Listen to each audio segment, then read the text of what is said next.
Guys, alam mo guys kung bakit yung mga videos mo konti lang ang nanonood o minsan walang may nanonood. Alam mo kung bakit guys? Sa totoo lang guys, sabihin ko sa inyo totoo.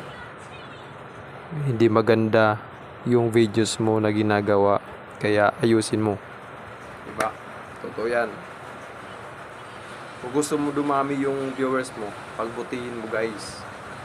Maglaan ka ng oras na gumawa nung makukuha mo ang kiliti ng mga viewers. Kung yung mga tao na nanonood, kung parang mapapatawa mo ba sila, pwede naman yun, depende. Pwede may seryoso, pero makakuha sila ng aral, matutunan sila kung kaalaman na ganyan. Kahit wala ka naman may nakukunan dun na